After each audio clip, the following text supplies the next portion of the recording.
それでは we'd like to resume. We will have a panel discussion. The speakers are Managing Director, President, and Representative Director of Morgan Stanley Investment Management Japan, Mr. Masahiro Shuto, Ms. Sakaguchi Kazuko, President and Chief Executive Officer, AllianceBernstein Company, Mr. Hideto Fujino, Representative Director, Chairman, President, and CEO, Chief Investment Officer, Rheos Capital Works Inc., President and CEO, SUMITOMO MITSUI Trust Asset Management Company, Mr. Yoshio Hishida, and the moderator is Executive Director of the FinCity.Tokyo, Mr. Keiichi Aritomo. Could we have a big round of applause for the audience, please?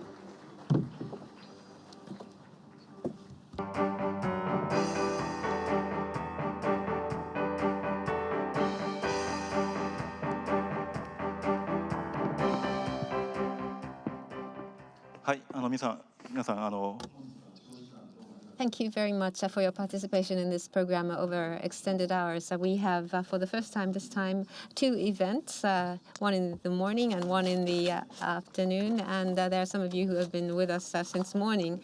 And so the role that's given to me are twofold. One, we're pressed for time, and we have to finish on time. That's mission number one. Mission number two, you must be all tired from having listened to different kinds of talk. So we want the panelists to be as spicy as possible in terms of the interventions. So I might put questions to you that are unexpected. So as a backdrop, I'd like to show some slides. Could you put up the slides that I have prepared? はい、お願いします。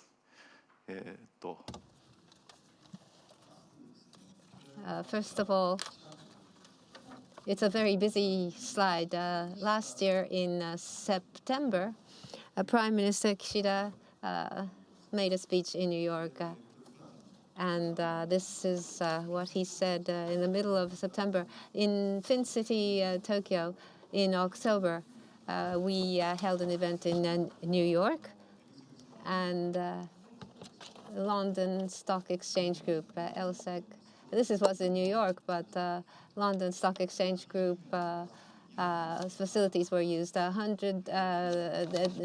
had a facility for 120, and there were 200 which applied, and so we had to decline 50 persons from participating, and that was the extent of interest. What is often heard is that what is written here is understandable in terms of English, but they don't know what he is trying to say, and that often happens. And Mr. Hishida is very fluent in English, and this is grammatically correct, but people say that they can read this many times and they still do not understand. So there are keywords, several keywords, such as special zones for asset management, or business zones, or there's a discussion about asset management forum. We understand the words, but what is so outstanding about this? And I have often received questions, but I was at a loss because I didn't understand well either. And I don't understand, but the ad balloon, the balloon has been put up, so we have to now work on the substance. Those stakeholders in the ecosystems must decide what the substance will be, because the balloon has already been put up. And this is Japan's asset management and the growth of the stock exchange, stock market, as shown at the very right. Companies that grew a great deal in terms of having a market capitalization over 2 billion. Otherwise, it can be a target for investment. 3,930 companies are listed. It's in excess of 4,000. So after India and the United States, we're the third largest in terms of number of companies. There are 3,900 companies, but there are only 400 companies that are a number of Japanese companies listed with a market of over 2 billion. And so we're seeing much growth, but they list when they're quite small. So companies list when they're very small. And so the DC investors don't know how to invest in Japan because the ticket size is $50 million or $100 million, or it could be $150 million sometimes. So when with this number they list, and it's a buyout. So growth investment is hard to do in Japan. And to grow the middle portion, what is the system for this? And in that respect, the EMP is considered to be very important. The reason being, investors' ticket size is large. And it's large asset managers that can digest this. And traditionally, large companies, passive management was traditional. Without the increase of growth, investors, small and mid-cap companies will not grow. So EMP is the driver of growth for this reason. And this is such that Japan has the lifetime employment system, which is deep-rooted.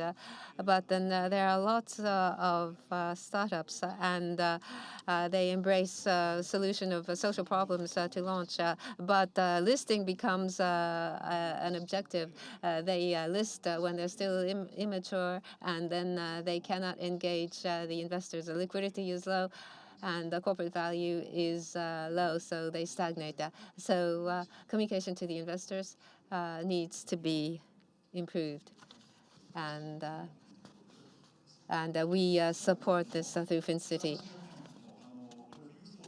And this is the ranking of wealth persons. The largest amount, a company with the largest number of wealthy persons is in New York. Japan is, well, the wealthy are millionaires that we're talking about here. Looking at the billionaires, we only have 14 in Japan. So overseas wealth segment, when we try to take that as a business, it's not worth it. How to manage well the money of the wealthy is the challenge here. So let me introduce the panelists. From AllianceBernstein, we have Ms. Kazuko Sakaguchi. She is well known among the professionals. But there's something that I don't know. Are they growth investors or are they value investors? Maybe they do both. AllianceBernstein does both. So we'd like to have Kazuko Sakaguchi introduce herself. From Morgan Stanley Asset Management, we have Mr. Shuto. Morgan Stanley is an investment bank.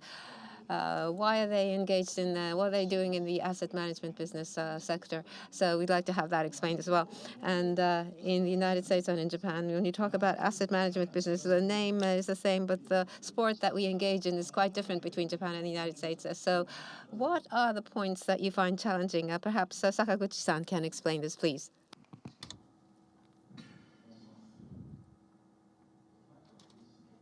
Is it on?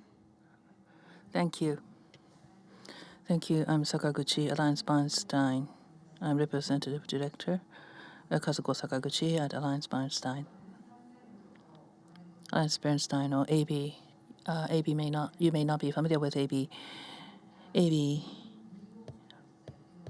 moved from New York to Tennessee, Nashville. So we have our headquarters in Nashville, Tennessee. We have 90 trillion yen AUM client asset, and what makes us distinct is active investing based on research. That is the flagship approach of ours. In Japan, we deal with institutional investors and retail investors.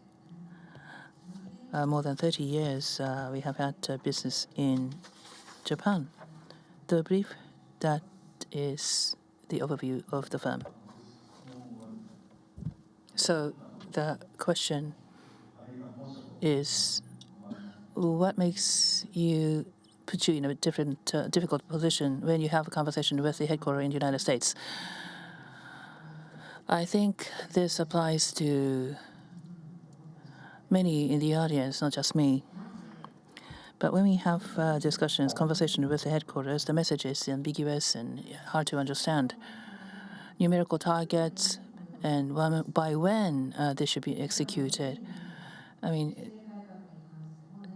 no matter how long you wait, be it regulatory reform, what is the timeline, what is the time horizon, and what are the specific menu?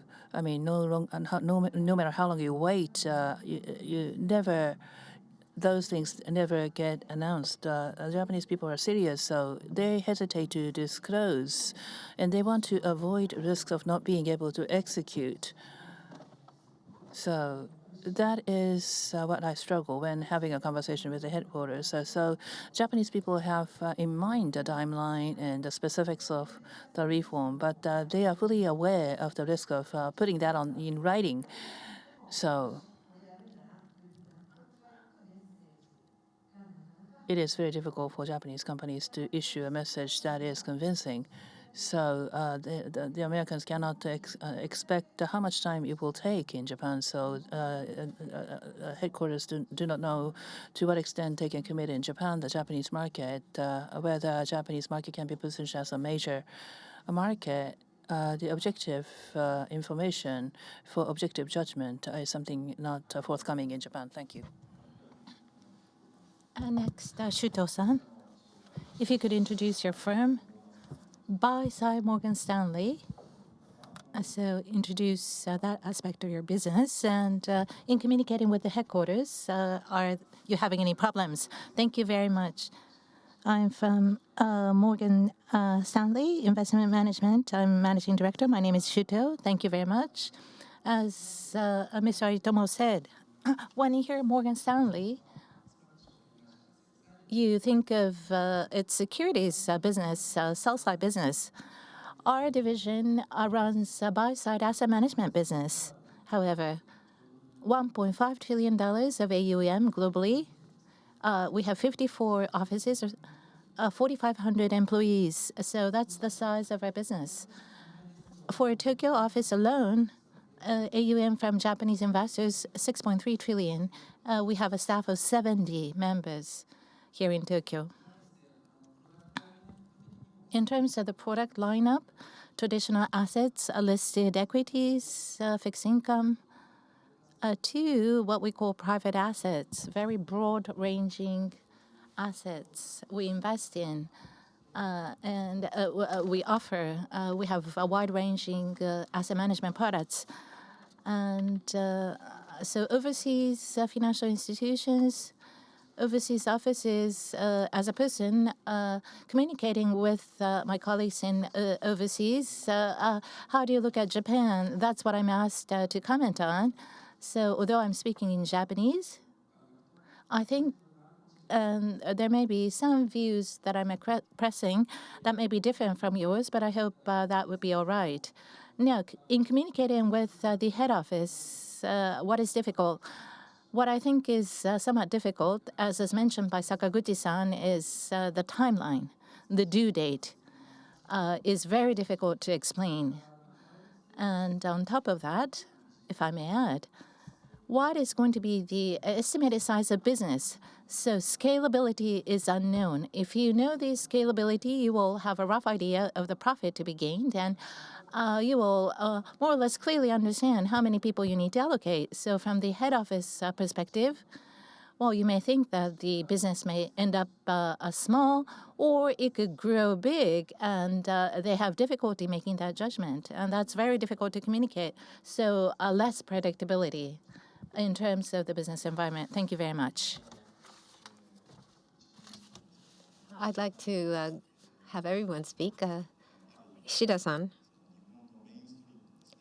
in a certain sense, you are head of a mainstream asset management company in Japan. If you look at the title, you would think of him as being a very serious person. Perhaps you suffer because of perception about Japan.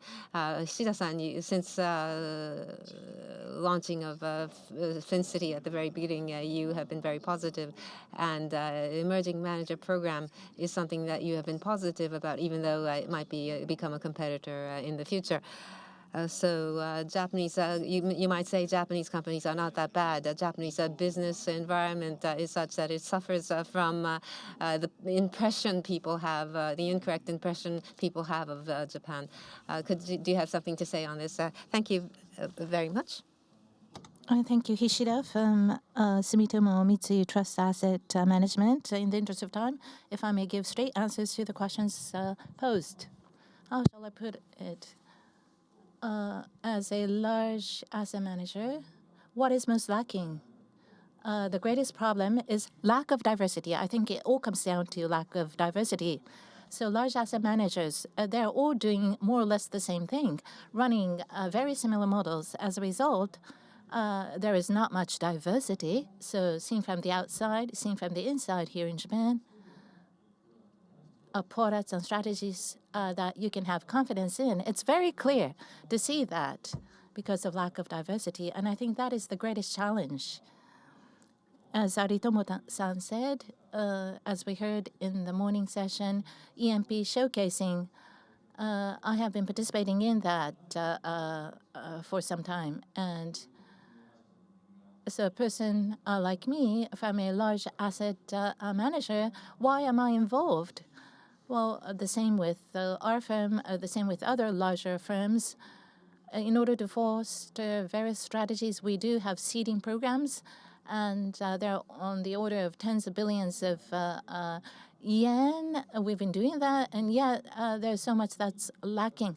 So inorganic lift out, introducing an external product team, that's one option, but another is in order to grow the industry overall, we need to collaborate with each other. We need to co-create together. So creating the platform, co-creation of a platform, I think that could be another option. So how can we ensure diversity? I think that's the greatest challenge for industry, as is mentioned by two other panelists. So what is the size of the business expected? What are the opportunities? It's so unclear. So what is the extent of diverse opportunities that may be available in Japan? We asset managers have not been able to present that, and that's the problem. I personally believe that there are lots of business opportunities, investment opportunities, and yet they're not leveraged to the fullest, and I think that is the greatest challenge. Thank you very much. Moving to Fujino-san next.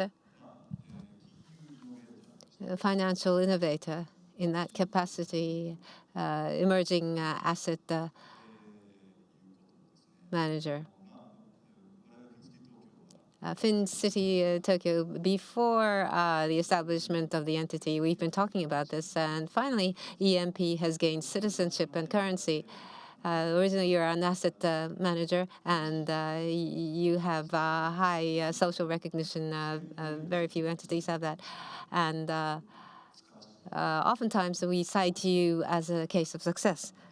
Having said that, U.S. emerging markets or former emerging markets, there's George Soros, Steve Cohen, James Simons, Stu Sigmas, David Sear, Ken Griffin of Study, and millionaires, not millionaires, billionaires. And unfortunately, Fujino-san is not a billionaire yet. Please correct me if I'm wrong. I've asked the National Tax Agency. No, this is a joke. In that sense, emerging managers, when they succeed and grow bigger, they become a target of adoration. And financial innovation, in order to create a favorable environment in Japan, what should be done? What is lacking? Maybe we can ask you about this. It's a huge question, but could you respond? Thank you very much. From Rheos Capital Works, my name is Fujino. Yes, as you say, as a venture business, asset management companies are not that profitable. I created my company in 2010, and last year the company was listed in 2023. It took 20 years. And this was a very rugged road. Actually, it wasn't smooth. I am strong as a corporate person. It's important to know what market to choose. Having chosen this sector shows I do not have much sense. In the future, if I'm reborn, I want to do business in a different sector. I tell that to people in the company. But there was a lot of difficulty, as I said. But and I will be talking about this during the session. EMP, the hurdle, the bar was very high. The bar was very high, and it was a tough business. And the government has begun to recognize this, and that's a good thing. I'm happy that this is happening. EMs, the emerging management companies, to nurture these are very important. And Mr. Kihara stressed that as well. The times are changing. So I have a lot of expectations about the future, and the people who participated in the showcase are very promising. In the next 10 or 20 years, I believe that there will be true billionaires. My expectations are high. はい、ありがとうございます。 Thank you. So the first round, including self-instructions, was completed. As a moderator, a topic that I want to avoid is tax system. Why? Because once we start talking about the tax systems, there is no exit. No one knows how to end the discussion. But maybe I should be brave enough to ask questions around tax system. And FinCity.Tokyo has policy advocacy, but it's hard for politicians to listen to a request to increase the number of rich. NISA has become permanent, and there has been an enhancement of NISA. But as I said earlier on, there are a lot of high net worth individuals in Japan, but they are very small in terms of monetary value. How to make these high net worth individuals billionaires? It's hard to win the interest of politicians. But unless you have ultra high net worth individuals in this country to make capital liquid, ticket size 50,000, 50,000 or 100,000 NISA wouldn't make much difference. So what do you think, honestly speaking, Mr. Sakaguchi? I have some slides to share with you.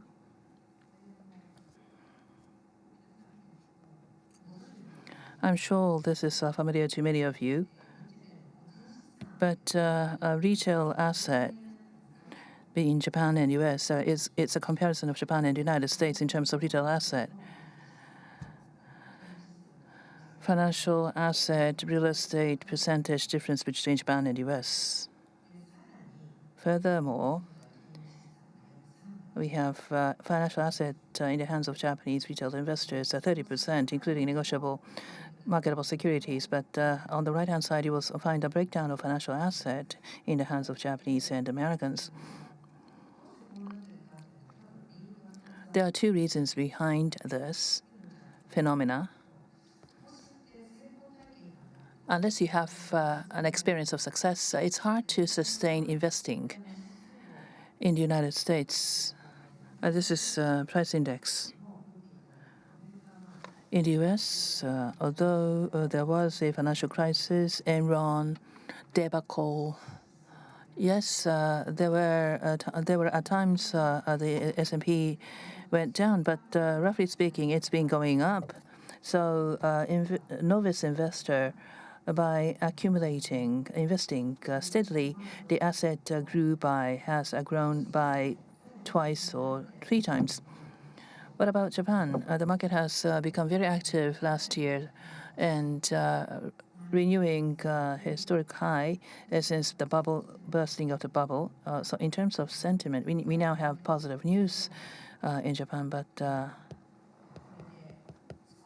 sentiment at least has improved. There is more positive sentiments in Japan now. You touched upon tax system. One is sentiment, and another point is why is that Americans are heavily invested in marketable securities. They do also have tax system.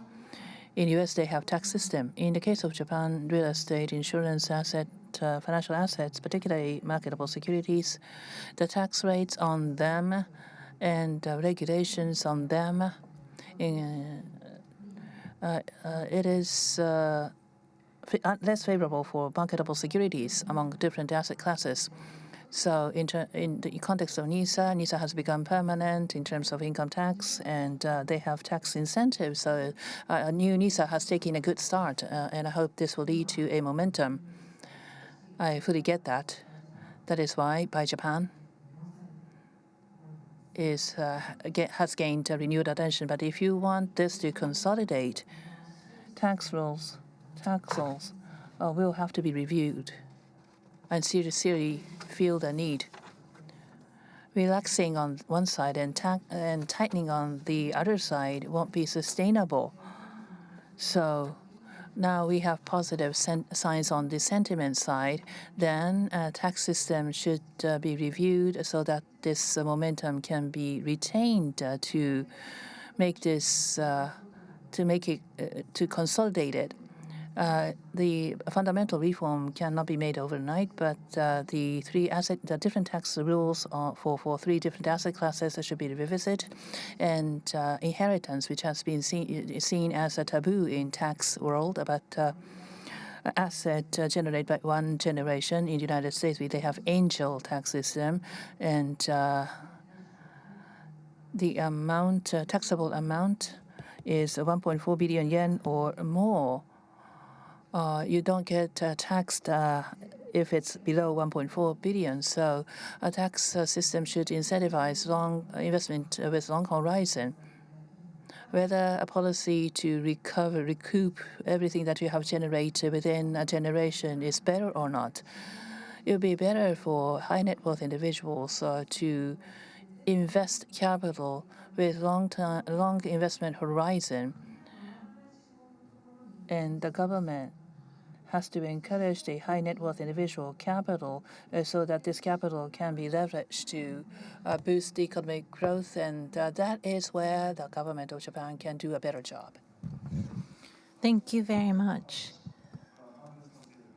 I half agree and half not. Perhaps I'm a moderator. I should not be talking too much. Changing the tax law is going to be a lot of work. And depending on the asset class, regulator is different. You cannot net off losses versus profit. And you go to a regulatory office, they say it's not their jurisdiction. They don't know. Not very friendly. So in terms of tax law, there are lots of areas that can be improved. And, well, so turning to Shuto-san, your boss, your colleagues, your subordinates, I'm sure among them there's an increasing number of non-Japanese people or colleagues that you work with. And as CEO of a local subsidiary, I'm sure you have lots of problems. And if this is changed, you will be able to invite more skilled workers to Japan. Well, thank you very much for that. So coming to Japan, not living in Japan, but visiting Japan, there's a favorable perception held by lots of overseas people. Needless to say, food is delicious and financial assets are abundant. There's business to be had. There's Japanese culture as well. And so there are lots of people overseas who pay deep respect to Japan. Let me say that first.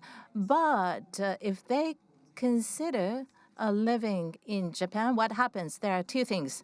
One, at the individual level, what happens is, so if they want to bring their family, they have to overcome the language barrier to go to hospital, go to school. So living infrastructure, I'm sure it's been improved over the years, but competitors are Hong Kong and Singapore. If we compare Japan to those countries, is there not more that we can do? Can we remain the same? I think we have to be conscious of our competitors. And that aside, at the organizational level, we have to think about diversity. It's not just about languages. For example, just envision your own workplace, male-female ratio, age distribution, nationality distribution. It could be anything. So take one metric and compare to Asian competitors. Is it unique in Japan, or is it on par with our competitors in Asia? You have to look at that. Those are some points. No. Thank you very much. Shifting gears a bit,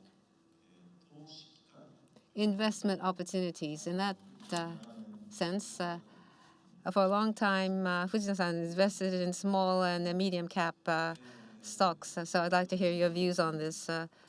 As mentioned earlier, small and medium stocks are such that there are a lot of these. And there are overseas asset owners who entertain a great interest in these small and medium cap stocks. We sometimes question, are they really listed? Why? Or microcaps, they're only microcaps. For the most part, they're microcaps.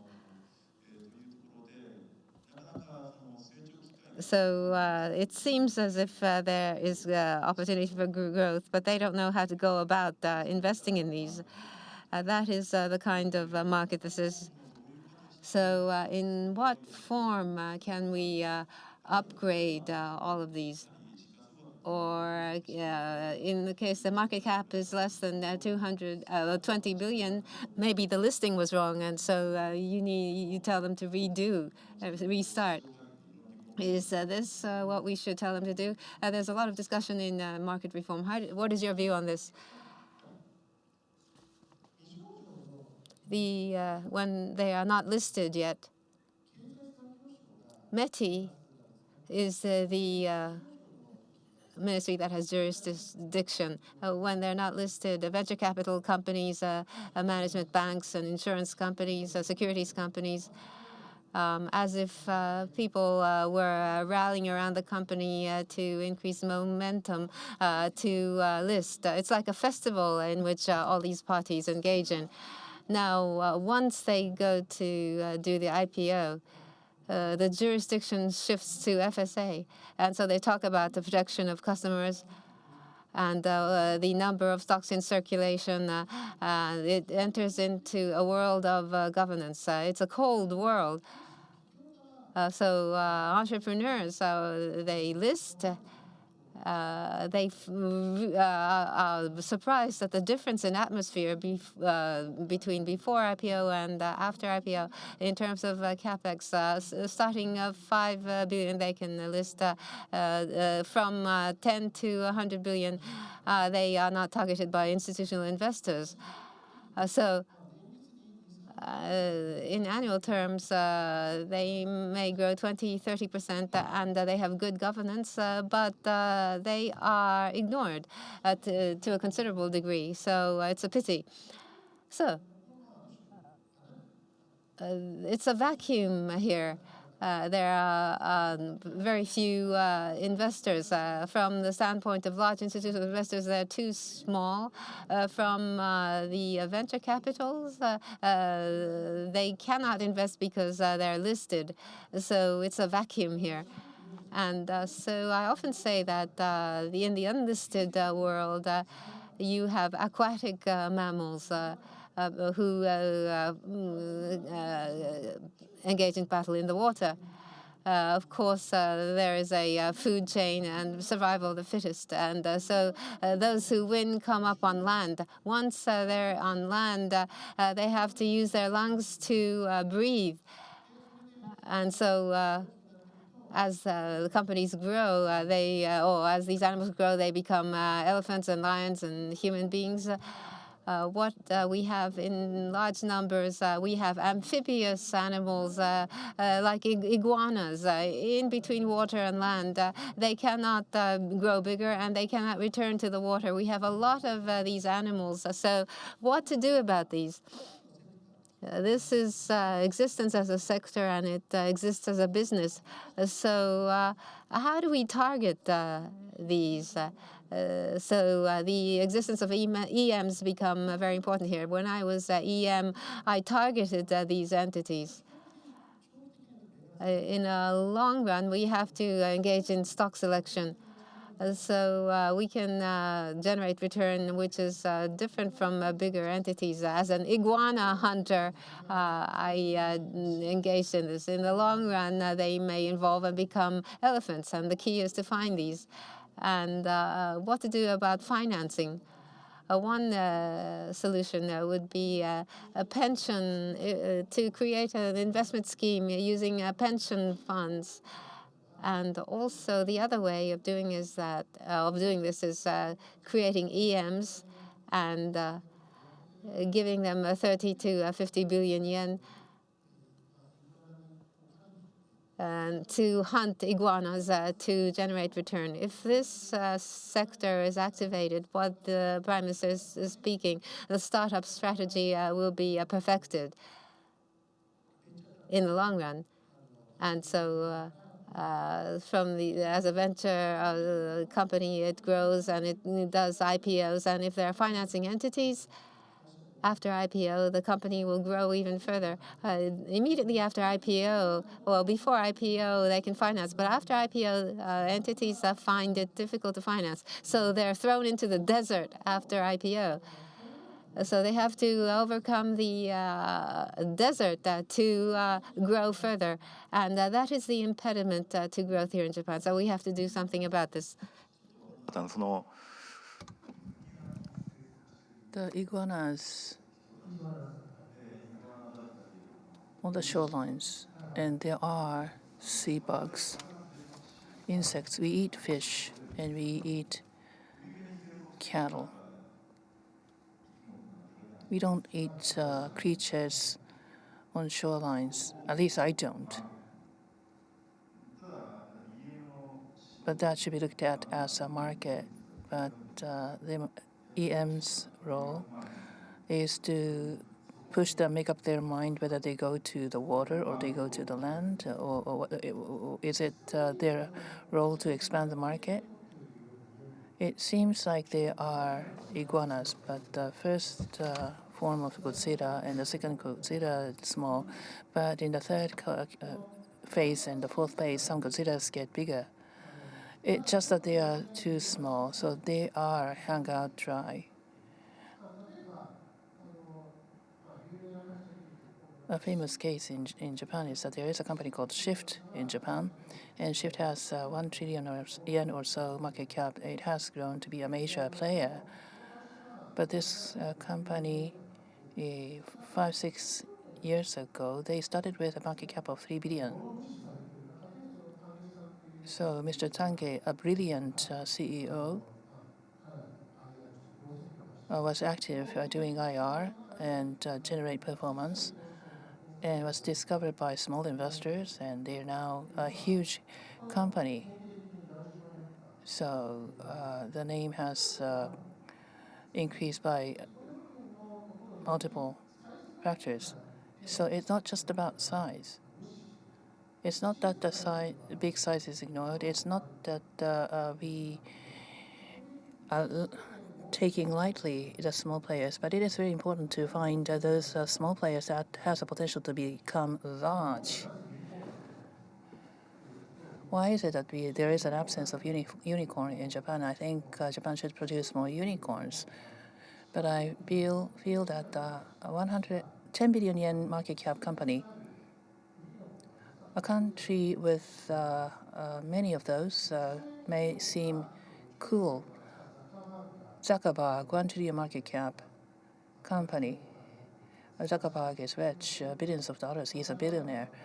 So he's a target of admiration.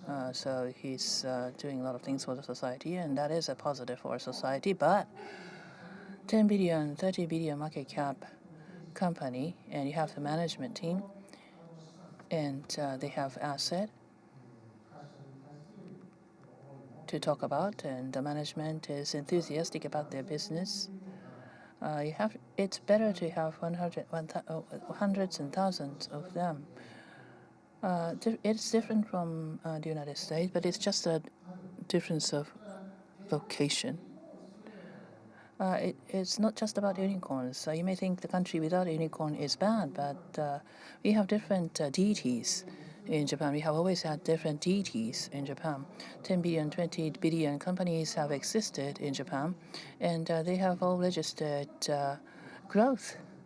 And this should also be credited. Understood. That's an interesting take. And this is not at all in the script, but let me turn to Hishida-san for this. And this is something that's been on my thought. You haven't prepared any script, have you? Well, I have. Well, anyway, Hishida-san, since I came to know him, he makes very free remarks. Being with a large firm, he's always uninhibited, and he's also a member of the EMP Council as well as the head of the Industry Association. And Sugano-san, Asset Management One, he's the CFO of University of Tokyo. He's also uninhibited when it comes to making remarks, and I always wonder why he's still accommodated. Well, I used to be with a large company myself, so my aspiration and corporate KPIs and the mission expected of me from the company, there was always a gap. And the gap sometimes becomes so large, so much so that I thought that it would be impossible. So how do you come to terms with that?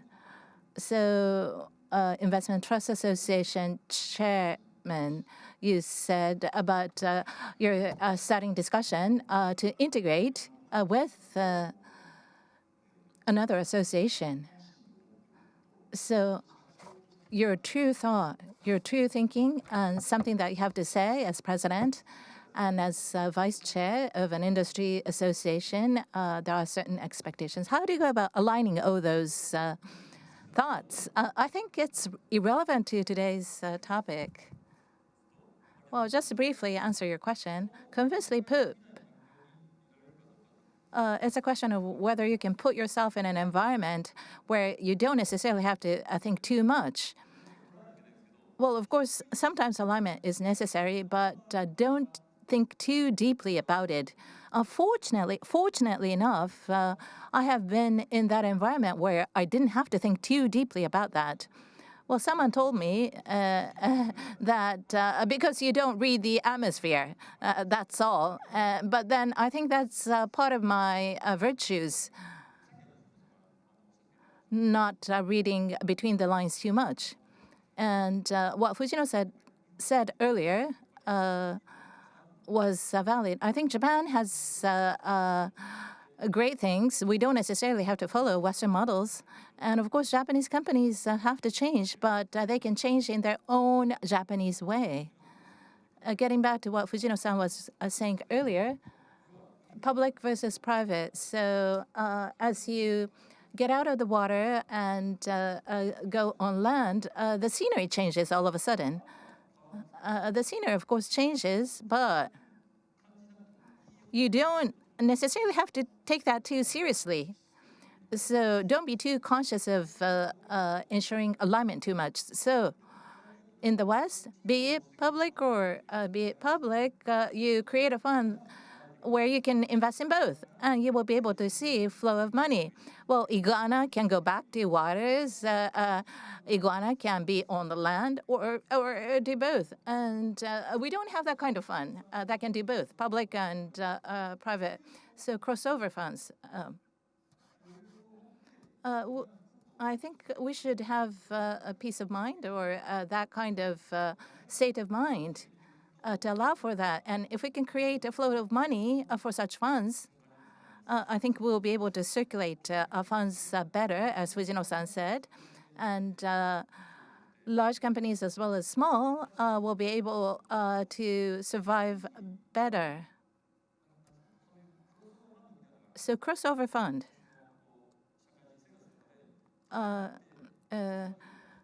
That's the kind of concept that I followed, and that is why I have been fortunately been enough to survive. It may have seem like a question which is totally irrelevant to today's theme. Let me say something. Investment Trust Association is an association for which I am was the director.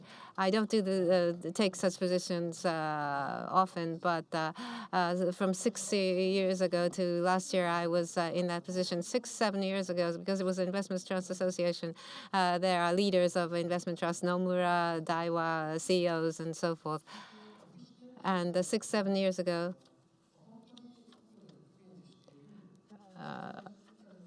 people that are not like Hishida-san, lots of people, unlike Mr. Hishida, there were people like this in large numbers in Nomura or Daiwa, something. They came because of their position. And they are very good people, but they're there because they're in that position. They're all gentlemen and they're bright. Because they're there because of their position, they disappear after 2-3 years ago. And that was the case 6-7 years ago. But then since about 3 years ago, there are people of a different character. I think this shows a change in times. And large companies find the same change. It's not only true for the Investment Trust Association. It's strange people. I'm not saying Mr. Hishida is a strange person, but they become CEOs or heads of association. Different people become heads of these entities, and it's a change in times. And the Investment Trust Association is where it was controlled by older men in Japan. But then there are now women, and there are younger people. There are people of different color. And the soil for nurturing EMs is now ready. If the top leaders are very rigid and they are very obsolete in their thinking, and if they're there because of their position in investment trusts, there's no room for EMs. It was stifling for me in my days, but for me to come here and talk about these things is a new atmosphere, and this is a change. And for those who are in the audience, please be aware that the atmosphere changed, and there may be EMs emerging. Well, talent training, human resources training, those young people getting a job at an asset management company, what are they looking for? I mean, who do they get inspired by? I think I have a better idea now. FinCity.Tokyo is an organization, and there was a major event that took place last year. Ms. Sakaguchi became a board member. AllianceBernstein, it's a genuine foreign firm, and FinCity.Tokyo is there to change the ecosystem. And AllianceBernstein became a voting member, a voting board member. It's a major change what's going on. And the closing remark will be delivered by Mr. Keiichi Hattori, a FinCity.Tokyo board member. And he belongs to Brookfield, and Brookfield has a voting right. And Brookfield is a board member of FinCity.Tokyo as well. So shaping Japan's ecosystem, the foreign players, international players are now getting serious about changing the ecosystem and making it better in Japan. So I think there are many signs of change. Going back to where I started, asset management-oriented country, asset management reforms that they used to talk about is not just about ecosystem as a whole, but they were focusing on asset owners. Asset owner CIO has always been admired immediately before retirement. Those old guys, senior guys, semi-retired people had these titles, but now these titles and positions are admired by the young. So in the investment system, in order to encourage excitement, stimulate excitement, what's necessary to make an investment chain or ecosystem more exciting? 1 minute or 1.5 minutes for you each, starting with Ms. Sakaguchi. Well, emerging managers, we need more. I mean, there could be different support programs, and asset owners can become more enthusiastic in putting pressure on government authorities. That's wonderful, and AB will also be doing that. But I want to be a devil's advocate. I want to be a contrarian. Major asset owner CIO. When asked what is the biggest hurdle for retaining AEM, it's not size, it's not track record. Whether the firm would not incur headline risks or not. It's not just about asset management. They have to pay attention to other things. Asset management is about fiduciary. A fiduciary has to be there for asset management to be successful. It's not about own account return pursuit. I'll give you an example outside Japan, greenwashing. Asset managers' penalty is billions of dollars or billions of yens of penalty will be imposed Madoff back in 2008. Was confined for 150 years, the judgment was. It's not just about the amount of damage, but as a result of deceiving clients, there is a huge penalty imposed in the United States. What's about Japan? The legal framework and the penalty, the amount of penalty, whether large international institutional investors, do they feel safe to entrust a huge amount to emerging managers? Don't get me wrong. I want more emerging managers in this country. And possibly, in addition to retail investors, we want long-term pension fund institutional investors to retain and nurture EMs. I want institutional investors to support EMs, but in order for them to be able to do that, investors have to be able to feel safe. They need to have a sense of security in terms of regulation and platform. We need to provide them with a regulatory framework and platform so that they can feel safe. If there is a fiduciary duty violation, then there will be a significant backlash. It will stop all of a sudden.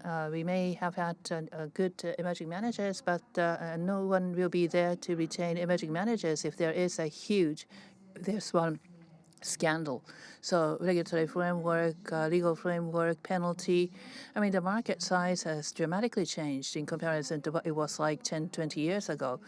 The AUM is in excess of GDP, the AUM of investments, trusts, and asset managers, and this industry is very big, has become very big. If there is a breach of trust, the penalty has to be much bigger so that investors can feel safe to hire emerging managers. Sorry, I've run overboard. I've gone beyond 1.5 minutes. Okay, Shuto-san, please. So are you agreeing with Sakaguchi-san or against? Of course, I'm agreeing with Sakaguchi-san. To offer a different perspective, perhaps. Well, we've been talking about how best to circulate money, be it in a corporation or country. And what is interesting is in the area of wealth management. How can we utilize wealth management? That's the perspective I think about. So Japan versus the rest of the world. it should not be such a dichotomy. Why not look at various things, try different things, and what best mechanism to come up with? That's the thinking that I always have. For Morgan Stanley Group overall, we have a very large wealth management business in the U.S. Not just listed assets, but private assets. So money flows into a very diverse range of assets. So I do hope that a similar system will be established in Japan. This is a case in point. In terms of vehicles, is it private placement or public placement? If it's not qualified investor, if you try to do something in terms of private placement, there's restriction on the number of investors. In the U.S., they're on a totally different order, 500, 1,000. Here in Japan, it has to be 49 or lower, smaller. So seen from the institutional investors' point of view, the size will have to be small. So I do hope that a new wave will be created so that we can ensure flow of money in where it's needed. And so I hope that will be addressed. さん Thank you very much. I understand what Sakaguchi-san is saying. FinCity.Tokyo also solicits fintech companies, not only asset management companies. And so we have to be careful. Otherwise, we will only get scammers. And so therefore, some said that we should do away with this practice. But rather than to do away with this, we want to be more discerning. We want to have more discerning capabilities to hone our discerning skills rather than to discontinue this system. And so I believe this is the way we will go. And penalty is important in that sense. But first-rate investors may also make mistakes. And to continue to learn is very important. So in that sense, of course, it's best if you don't make mistakes and if you don't fail. The moment you fail, everything stopped. That's the AIJ incident. In order to prevent this, what should be done?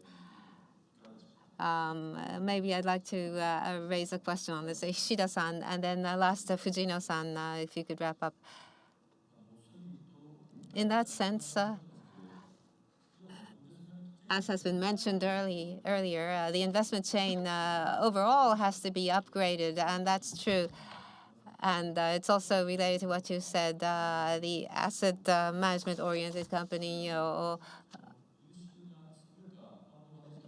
if you want, people think that if they have competent fund managers, somehow we would grow into what we want to be. That is what it sounds like. That's not the case at all.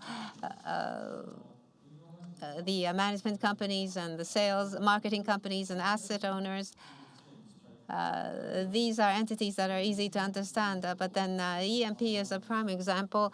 Risk compliance, fund, different fund services.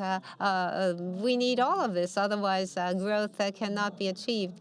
In Japan, people feel that people and companies must do everything on their own. That's an enormous amount of cost. But in the United States, there's a lot of third parties. And so so long as you have the ideas, you can launch very quickly. There has to be diversity. The investment chain has to be strengthened, but there has to be diversity. Otherwise, we'll make no headway. Leaving aside my own company, I'm saying that we have to grow the industry into something with a lot of diversity. Thank you. じゃあ藤野さん、最後に。Fujino-san, 2 minutes and 26 seconds you have. Well, as Ms. Sakaguchi mentioned, AIJ, I mean, we got enrolled in AIG. We didn't have nothing to do with it, but that was, we couldn't do pension fund related business because we were independent. So that had a significant impact on our business as well. So how to make sure that these wrong players don't come in? rules and laws are important and necessary. But we need to screen, and we have to have a discerning eye to identify wrongdoers, and that is very important. I know that many of you are from the financial market, and I know that there are venture capitalists and investors in the audience. When you look at the deals that they bring in, Facebook, it's very simple. But if you search for Facebook, who's absent from Facebook, those are the people who have done something wrong in the past. I know that there are people who are not doing Facebook at all, but those many people tend to have a Facebook account at least, but no information on the person on the internet. There is a high likelihood that he or she may have deleted his or her information, and there's no Facebook account. Those are warning signs. There is an industrial antenna. I mean, it's like anti-societal forces antenna that you need to have. You have to have a discerning eye, and you have to be able to smell, and you also have to be capable of identifying, discovering positive players. So I believe it is very important for us to have screening capabilities and highly sensitive antenna, and that is very important in nurturing EMs. Well, actually, this morning, we looked at asset owners' survey. Japan was excluded because of lack of cooperation, but I share the results of the survey covering 18 asset managers from outside of Japan. What are the challenges in adopting EMs? And the greatest challenge is communication. It's not a language barrier, it's communication. So proactive and forthcoming communication is lacking in Japanese EMs. Fund managers here in Japan are pretty good at English, but unless you ask a question, they don't engage. So proactive communication is what is lacking. And quality of the team, that's another aspect that was called out. When adopting an EM, they're not looking just at one fund manager. Do they have team building capability, as Sakaguchi was saying? So as a team, is there integrity? It's not just one single person who's important. So lots of questions about team building, and that's very important. So we have to build capabilities for that, and that will lead to activating and enhancing the ecosystem. So I think that was consistent with what we talked today in the afternoon. With that, we would like to bring this session to a close. Please give a big round of applause to the panelists. Thank you very much. Thank you very much to all. Thank you.